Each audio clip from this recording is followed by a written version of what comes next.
Hello, everybody. It's Dave Neal, stand-up comic and host of Bachelor Nation News. And we have a very interesting sort of loose conversation here about a docuseries I watched over the weekend called Anatomy of Lies. It is, I don't want to say eerily similar to Clayton Echard's scenario because there are a lot of differences, but there are some similarities in the sort of, I would call it mining of victimization and victimhood between, in this case, a deranged writer for Grey's Anatomy. Her name's Elizabeth. She faked cancer.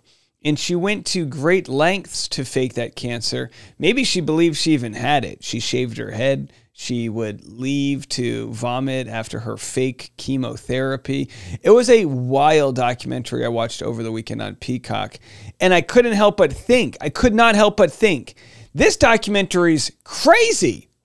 But Clayton's story is crazier. I couldn't help but think that. So anyway, let's get some more information about Anatomy of Lies so you guys can know a little bit more about it. And the way it works with documentaries, it's not so, you know, I kind of feel like you don't need, there's no spoiler about the ending. It leads off. Yeah, she faked cancer.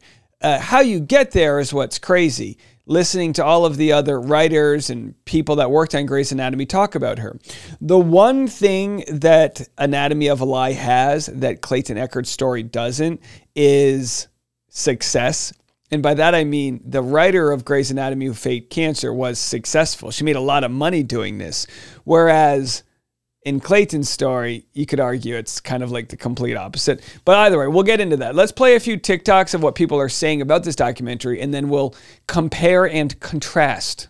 This is going to piss a lot of you off. Elizabeth was one of 17 people working in the writer's room for Grey's Anatomy and was the only person in that room who identified with having a disability. And because of this, she was given benefits that nobody else had. People who worked there didn't want to interrupt her or overshadow her because she was sick. And they actually said that they were worried about doing that because her words could be her last words. They said that she wore her cancer on her sleeve and that she would frequently tell stories about everything that she's been able to overcome. They felt lucky to know her, to have her in their lives. And this was just the beginning of how she used her lie for her own benefit. Yeah, so she not only lied about cancer, she lied about having a friend at the synagogue in Pittsburgh that was part of that mass casualty event. She said she spent the whole day cleaning up her friend and actually got PTSD from that. So she gets this sort of faux PTSD, which, by the way, is kind of offensive to me. I don't get offended by much, but my father had PTSD from Vietnam and it ruined his life. I actually met this man who fought in the army or fought in some division of the military in Australia. And when he had PTSD episodes, his whole body would clench up and he couldn't control his physical reactions to things. And again, PTSD comes in different shapes and sizes. I have a sliver of PTSD from an accident I was in, to the extent when I make left-hand turns going into an intersection, I envision a car hitting me and I have to like double check like 10 different times. That's something I live with and I understand, all right, this is scar tissue I received from a traumatic moment that's stuck in my head. I understand PTSD to a very small degree. This lady faked PTSD, post-traumatic stress disorder, which again, isn't a term that's been around for too long. They used to call it shell shock and crazy things in the military when they didn't really know, I guess, how kind of serious it was. So she fakes it based on a horrible event. That being, of course, Jewish people, gunned down in a synagogue. An absolute horrible event happened in Pittsburgh, right? They come to find out she was in L.A. at a Halloween party the night that happened. So wildly offensive stuff. But we never get smoking gun evidence of her faking it. And I think that's because with things like cancer, you can say, oh, I'm not going to share my HIPAA, whatever. Unless you create fake medical information, there's no way to know because you can hide behind the sort of the sort of you can hide behind the fact that you don't share medical records, right? So that's what I found so interesting about this documentary. I'll play one more clip for you, but what I found so interesting was she admitted to lying, but she never really, there was never any evidence, like they just knew she was lying based on circumstantial evidence. A writer for the hit series Grey's Anatomy faked having cancer for years, and everyone believed her until she was exposed. Here's what we know. Elizabeth Finch was caught fabricating a cancer diagnosis to gain sympathy and advance her career. For 8 years, she convinced her colleagues that she was battling cancer, and to maintain this deception, she went to great lengths like shaving her head and taking puking breaks. She also used makeup to give her skin a sickly appearance and taped a dummy catheter to her arm. Finch's career includes working on other shows such as... So she also made accusations about her brother abusing her and accusations of a other director from Vampire Diaries to harassing her, assaulting her, or whatever. I think the catheter, like the dummy catheter that she placed on herself for like her chemo, was one that she may have gotten from the props department on set. The props department on sets are absolutely crazy. I used to work on White Collar, and they had episodes where they were uncovering Nazi memorabilia from unearthed submarines. I mean, they had crazy episodes, and the prop departments just have to build these things. They're masterful at what they do, but it's pretty crazy stuff, right? Well, if she was using a dummy catheter, I mean, that's just insane, right? To use a prop to prove a point and sort of live in this world where she was, again, she obviously has big mental health issues, but she thinks she was going to recover from this and be able to tell her story in Hollywood, recover from being a liar. Now, there are cases where people lie about things, and they do recover. There's the case of the guy from The League. I can't remember his name, but he lied about being in New York City during 9/11, and he just told the story before he was famous, and then people kept asking, and then finally he confessed, and he's recovered from that because it was kind of one of those lies that he just got caught up in the moment and, oh, you were there? Yeah. I mean, first of all, who lies about that? I don't know, but people do. It's kind of like a stolen valor type of thing. So anyway, let's move off of Anatomy of Lies. She faked cancer. What we know about Clayton Echard's accuser is way more sinister, if you ask me. Faking cancer is bad, of course, but there isn't as much collateral damage if you're just presenting yourself as a victim. Now, there is collateral damage. Your family's praying for you for, that you'll get better, and there's so much collateral damage. But when it comes to the reasons why Clayton's accuser, Laura, faked cancer and other things, it's way more sinister. So we know that Clayton's accuser, Laura, faked cancer with Mike Maricini.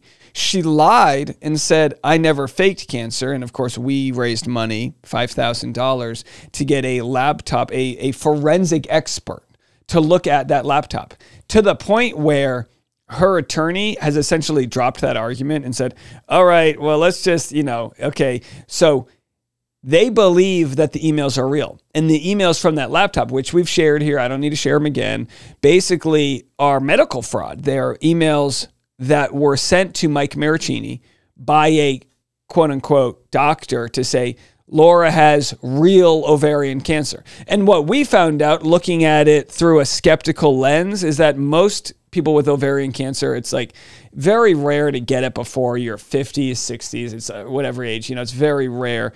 And for her to get it at that young age and have an ovary removed, it's just not the case. When she went for an OBGYN appointment, I believe with Clayton, I could be wrong, but I believe with Clayton, when she got like a mom doc ultrasound, like a full appointment, they shared that she had both of her ovaries. So one of these stories isn't true. So that's why we raised money for the expert to look and say, no, these emails came from Laura's email. There is no, other than her saying it outside of her mouth, there's no greater smoking gun. The gun is smoking. Did you see her fire the weapon? Well, you see the bullet leaving the gun. She's arguing in this metaphor that she didn't pull the trigger. That Greg Gillespie or whoever else made this all up and forged it all. But we have, what was it, 1,400? I don't even remember how many pages of metadata. all showed it came from an IP address where she lived, and it came from this time, and it's timestamped, and it's real. This wasn't stuff that... So anyway, why would she fake cancer? Well, in Laura's case, she faked it because she... And again, this is my speculation. Who knows, right? Who knows? We would all love to know. But my speculation is that she faked cancer because it gave a reason for Mike to be a caretaker for her. We've all been in that scenario where, you kind of like, it feels good to, it sucks to be sick, but it feels good to be taken care of. And in a normal world, in a normal, healthy relationship, there's like a very light level of codependency. Look at it as magnets. There's something connecting my wife and I. We do want each other to be happy. We do want to provide that love for the other person, knowing in that symbiotic relationship, they'll provide it back. Like that's what you want. Too much codependent in any direction is just too much energy, and it'll end up smothering the other person. They'll be resentful of you. You stole my dreams. I was caring for you. People that take care of their alcoholic partners become way, burdened by the bitterness because they put their life on hold to try to help someone else, and vice versa. So I do think in my living here that being just a tiny bit codependent is what can stick a relationship. That's the oxytocin that sticks a relationship. What Laura may have been looking for is finding and fabricating a reason to get this guy to pity her, to feel for her. It's wrong. So many people who fake cancer also fake pregnancies. They are very similar in the way that you don't question people. Now, when we found out about Mike Maricini's laptop, we were already heavily questioning her. We were looking at it from a lens of everything's fake, prove something's innocent. And when you look at it from that lens, it's very easy to call people out. So with the Anatomy of Lies, everyone just believed she had cancer because who the hell lies about something like this? They believed that she was at the synagogue because who the hell lies? So when she would leave, and by the way, in Anatomy of Lies, she goes to therapy for PTSD, and that's where she meets her wife. I say that in quotes, but they are going through a divorce, and the wife is sadly a victim of her previous partner being whatever. So it's a crazy story. Anatomy of Lies has the celebrity nature, being it Grey's Anatomy, but Clayton Echard was The Bachelor.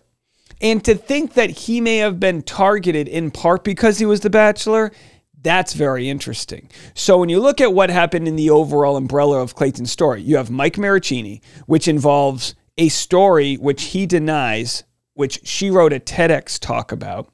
Then you've also got the faking of cancer with Mike Maricini. You also have the faking of an agent. As far as we know, fabricated documents that were an agent trying to convince Mike Maricini to do a radio show with her where they would be getting paid a six-figure salary. Completely made up as far as we know. That's the beginning of the story. Then we have Greg Gillespie. Now, that's... And again, Mike Maricini he has a faked pregnancy story too, but it's like, okay, that's the beginning of the villain, arc or whatever.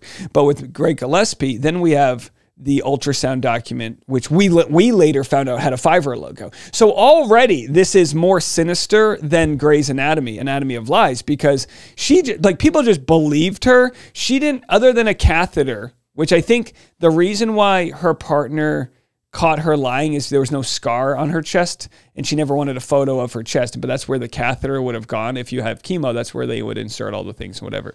So in the Clayton story, and by the way, if the Patreon has any other similarities they want to share with me, please let me know. Yes, she wrote for True Blood, and she wrote all these other things. So with Laura's story, we say Clayton because he's like the celebrity here. With her story, we've got the Greg Gillespie ultrasounds, which, by the way, have all but been proven. And again, this is information that didn't exactly come out in the 2-hour evidentiary hearing, but it absolutely exists. We have audio of Greg questioning Laura's ultrasound. What we later found out is that there was a Fiverr logo attached to that. That's exactly the day that we did it. I think it was 5 weeks. What are you talking about? It says 5 weeks. Yeah, that's right when we did. So he knows she's lying, and you can tell by the tone of his voice that he's like, oh, really, Laura? I estimated the date. What are you talking about? Oh, you estimated the date. Yeah, Oh, you put it on there. I estimated they asked All me. right, so again, these are the documents that he has video of that she sent them to him. So at no point, and when we're looking at this, I can't even see the Fiverr logo here. I think we need the more blown up version. But what we could see was this thing right here, which made the whole document looked kind of weird. I don't know where the Fiverr logo is, and you'd have to zoom it in even further, right? And then we were able to find these sort of why the Fiverr. It was the logo, but it was sort of the watermark removal tool let us pick out the logo. It's not one of those things where, oh, there it is. It's right there. I was looking in the wrong spot. You can't even see it until you see it. So it's right here. So this was literally in plain sight. Greg never saw it. Nobody sees it. You do not see it until you see it. The point is the Anatomy of Lies documentary has none of this. The Anatomy of Lies documentary is a damn good documentary. It just has people retelling stories with good B-roll. If that can be a 3-part docu-series, I'm sorry, the Clayton story will be told. I've never been more clear that this story will be told. And for no reason other than to have the truth be out there. Not to warn people like these people do exist, but because these men, need sort of this karmatic shift in good to come from a situation that had these men with their lives absolutely ruined. No one's life was ruined with the Anatomy of Lies. Sure, people had to deal with it. They were all duped, and it was sort of a famous thing, but these men all have restraining orders against them as we speak. Mike, Greg, Clayton. She would have had one against me if they would have approved it. You know what I mean? So this is way more interesting because we have firsthand evidence. You got pregnant. Oh. Okay. That's exactly the day that we did it. All right. So anyway, they go on, and you have, look, we've got, video of Maricopa County investigators looking into her. Are you able to provide an update as to where you're at in that process and potentially a time frame as to when a decision could be made? I know, in fact, I was talking to one of the investigators working on it this morning about an update, and I know they're going through it quickly. They've talked to a number of people, and as you can imagine, it's gathering information from a number of different sources, medical, courts, etc. So they're busy working on that. So here's what's going to happen. And again, this isn't a threat. These are two different scenarios. If Maricopa County Attorney Rachel Mitchell doesn't press charges, that'll be in the documentary. And that'll be interesting to go, oh my gosh, really? Now, we watch documentaries like How to Make a Murderer, where Brendan Dassey is like in jail, even though you see that he was pretty much like coerced into a confession for a murder he didn't commit. And you go, oh my gosh, I cannot believe the justice system failed these people. Well, imagine how a documentary will end, sharing all of this evidence of the debauchery, the Fiverr logo, in Clayton's case, the fact that he says they only had oral, and all of the emails from her mom. Imagine all of that stuff. The FBI, getting involved and all of this crazy stuff. And then imagine at the very end, it ends with a, 3 title cards that say Mike has a restraining order against him. Greg has a restraining order against him. Clayton, that would leave the audience so unsettled. They would race to Twitter. They would race to TikTok to share this wild story. Is the attachment she sent right here. So she sends an attachment dated October 13th, the good Lord's year of 2023. My dad feeling my belly. 1, dad feeling my belly. 2. 2 videos. They're essentially the same thing. As I've said previously, she was under the impression, when you look at this, when you look on mobile at these attachments, it only shows neck down. So it actually looks like this. It looks like that in mobile video. So anyway, we show that it was her sister's belly. So again, the hijacking of someone else's storyline as your own is textbook Anatomy of Lies. Then you get into the Chase J. Jones aspect of it all. Listen, if Clayton wants to go after her for defamation, it's the Chase J. Jones information. To fake somebody, it's like one thing to be like, I made a claim about somebody I thought was true. She could say she thinks Clayton's racist. Oh, I think he's racist. But to create a fake journalist who happens to be a black college student and to and to say like this man, like, and to have that man lead a campaign to cancel Clayton. And you say, well, what do you mean cancel Clayton? Why do they want to cancel him? In the email from Chase J. Jones, it says that's why we should cancel Clayton Echard. So I think the bandwidth of information that exists in the Clayton Echard case is 50 times bigger than Anatomy of Lies. And you just so happen to have Anatomy of Lies being, you know, a little bit of a bigger celebrity because it's Grey's Anatomy. But I'm sorry, the people that watch Grey's Anatomy, a good segment of them also watch Bachelor. I mean, it's a cultural hit.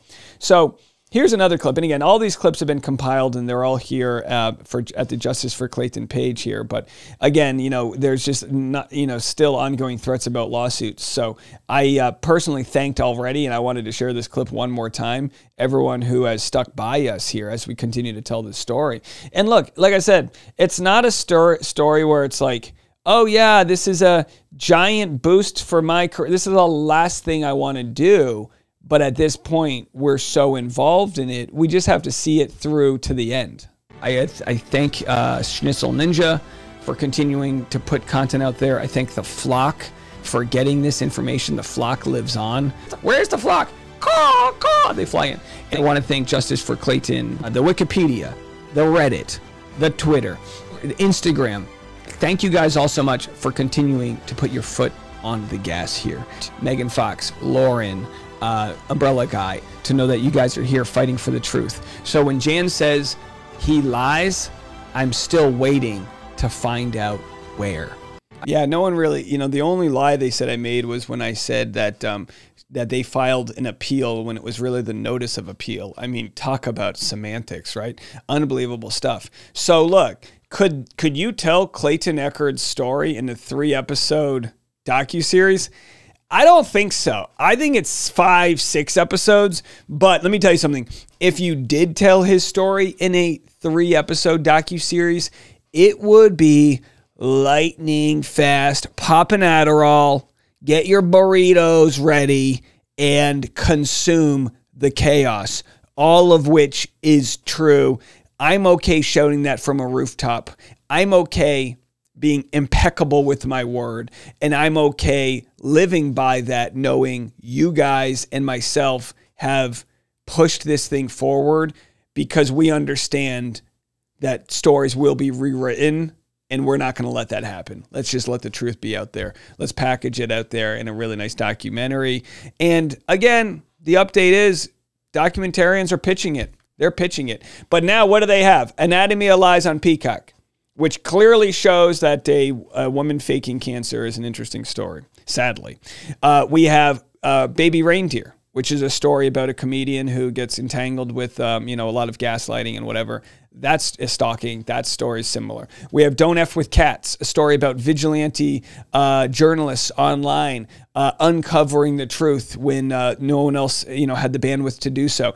We have all these stories converging into what I believe could be a perfect storm. You release this. I'm sorry. No, you release this on Christmas Day or the day after when people have a lot of free time and you put 8 hours of this out there, it'll be a viral discussion. You would not want to be Laura in this case. But again, consequences, you know, they happen, and maybe that'll be enough to get her to get the help that she needs. Who knows? Let me know your thoughts. If you haven't watched it yet, Anatomy of Lies, again, not a sponsor here. Found it interesting. It's on Peacock, which might be $5 a month, but buy it, cancel it, do whatever the hell you want. Very interesting and very well done. And all right, you're up next, Clayton. All right, we'll be back with more content. I'm on live on Patreon right now. I just got a text from someone saying they actually talked to Clayton, so I'm going to share the contents of that. I'm getting texts from Bachelor Nation right now. Nothing bad, but if you want the behind-the-scenes tea, patreon.com/Dave Neal. And if you want the public tea, I got it for you right here. I went and did a Harry Potter photo shoot with my son. I bought him the glasses, and we did a full Harry Potter photo shoot right here. This was afterwards, so he was a little tired from it. But if you want to see the images from that photo shoot, they're absolutely spectacular. And you can see we did it at JCPenney's, which I don't recommend. I know these photo shoots are ridiculous. But hey, when it's your firstborn kid, you do what you got to do. So, all right, get that Hufflepuff energy and get out of here. That's enough from me. I'll see you later. I'm Dave Neal. This is Bachelor Nation News.